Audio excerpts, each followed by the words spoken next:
Magandang araw po mga kaibigan at muli po welcome dito sa ating Huntahan ng Bayan TV. Panoodin po natin itong ginawa ni Speaker Martin Romualdez na pamamigay ng ayuda sa Davao. At ito po ay ginawa niya noong kasagsagan ng baha dito sa malaking bahagi ng Luzon. Panoodin po muna natin siya.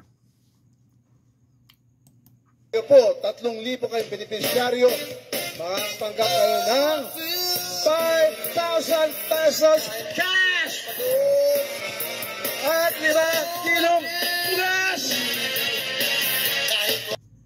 So, ayan po si Speaker Martin Romualdez. Namigay po siya ng ayuda na halagang 5,000 piso at bigas sa Davao noong kasagsagan ng baha sa Metro Manila at sa mga karatig bayan. So, ang isa pong nakakapagtaka, wala namang baha doon sa Davao at wala rin namang masyadong epekto yung bagyong Enteng sa kanila, pero doon siya nagbigay ng ayuda. At ito po ay ginawa niya noong kasagsagan ng problema ng pagbaha dito sa Metro Manila at sa karatig na lugar.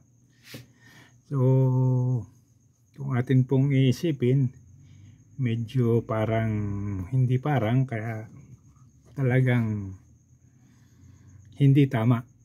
Imbis na yung mga ayudang ipinamumutmud niya sana sa Davao ay ginagamit niya rito sa Luzon doon sa mga apektado ng baha, ay doon siya nagpunta sa Davao at doon siya nagbigay ng ayuda na para bang wala siyang pakialam dito sa mga binabaha sa Luzon. Ito po kasing ginagawa ni Martin Romualdez, ito ay may kaugnayan doon sa kanilang problema sa ngayon, lalo na yung pagkakadiskubre ng tao doon sa mga problema nila sa mga unang-una sa flood control. Nakakadalawang bagyo na po tayo pero wala pong nangyayari doon sa mga flood control na pinagsasabi doon sa nangyaring suna ng Pangulo. Pangalawa, yung problema doon sa pagtaas ng bilihin at doon sa pinangako nilang ngayong buwan ng Setyembre, Oktubre, magkakaroon ng mababang presyo ng bigas sa mga pamilihan.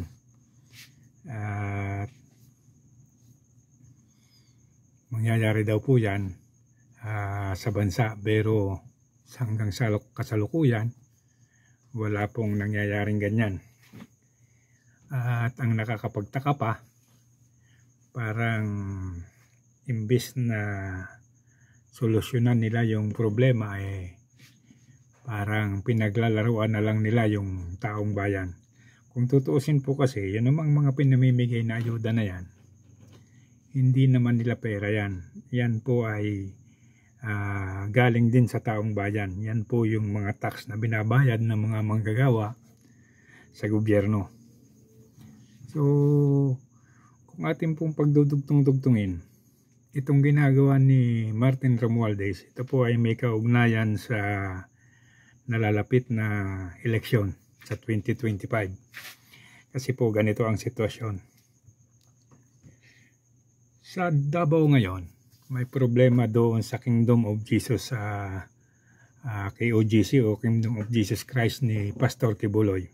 Hindi naman po tayo tagasunod ni Pastor Kibuloy o tayo ay kanyang miyembro, pero nakikita po natin na mukhang may problema talaga ang gobyerno doon sa ginagawa nila sa loob ng KOGC ngayon. Sa ngayon po ay nasa 14 na araw na yata yung mga pulis sa paghahanap kay Pastor Kibuloy, at kanina po meron ng initial na inquiry ang Senado tungkol doon sa mga ginagawa ng kapulisan. At nakita po kanina, napakarami po ng pagkakamali at pagkukulang ng mga pulis. Lalo na po yung naging pananakit ng ibang pulis sa mga kawawang miyembro ng KOJC at yung pagkakaroon ng casualty na may namatay.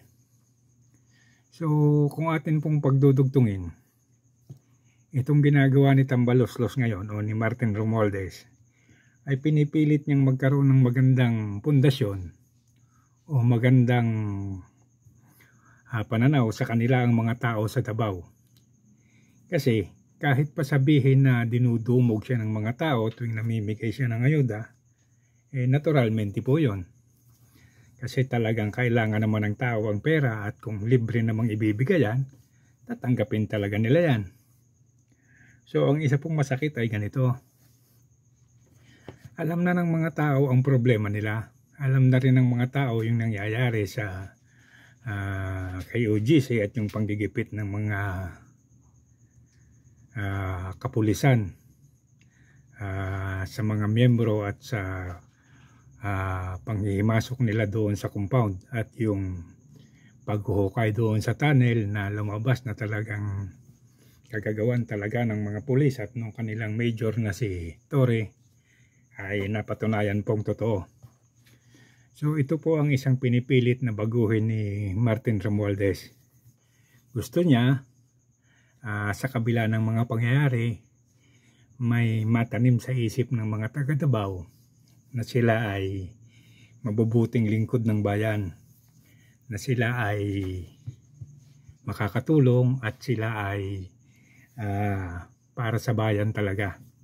So yan po ang isang dahilan kung bakit si Martin Romualdez ay halos magpakapayaso na at halos ginaya na si Willie Rebillame sa sistema ng pamimigay ng ayuda.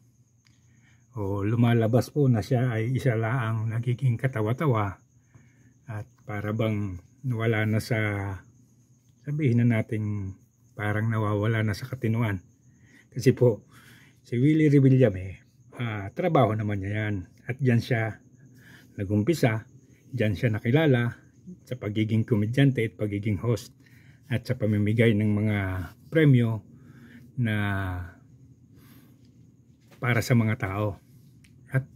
Hindi po natin masasabing si Willie Rebillame ay may pinipiling lugar kasi po nasa isang studio lang siya at kung pumupunta man siya sa ibang lugar, yun po ay nakaprograma na sa kanila at hindi po yan dahil sa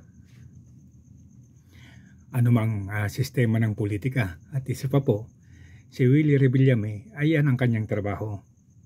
Kumpara dito kay House Speaker Martin Romualdez na nagpakakingkoy na, nagpakapayaso na at parang wala na sa direksyon yung kanyang ginagawa at parang hindi na niya binibigyan ng dignidad yung kanyang sarili. So, yan po si ginagawa ngayon ni Martin Romualdez. Parang nagpapakakingkoy na lang para mapansin ng tao. Pero kahit anong gawin niya, ganun pa rin. Ayaw pa rin sa kanya ng mga tao. At talagang sa totoo lang, pumipila yung mga tao pag oras ng ayuda. Siyempre naman, sino bang hindi maghahanap ng ayuda? Ayan naman ay pera ng taong bayan. So, yan po ang koneksyon ngayon nung ginagawa ni Martin Romualdez. Gusto niya mabago yung imahe nila at makuha niya yung simpatsya ng mga tao para sa darating na eleksyon, magkaroon siya ng pagkakataon na manalo o makapag-endorso ng kandidato na papabor sa kanila. At yan po ang pilit niyang hinahabol. Pero mukhang wala ring mangyayari.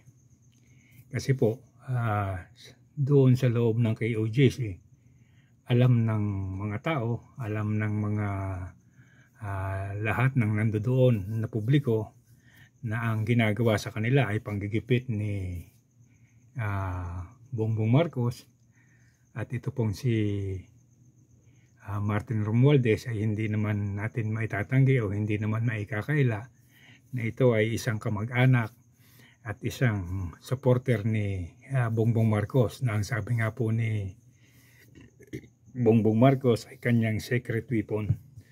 So sa madalit sabi po, ang ginagawa ni Romualdez na ito, malamang may basbas ito ng Pangulo. At malamang ito ay nasa kanilang plano at talagang pinipilit lang nilang makuha yung atensyon ng mga tao at maibaling sa kanila yung simpatya. Pero mukhang mabibigo sila dahil alam ng mga tao kung ano ang kanilang kilos at galaw. So kayo po mga kaibigan, ano po ang inyong masasabi tungkol dito? Hanggang dito na lamang po muli at paki-like and subscribe na lamang po. Maraming salamat.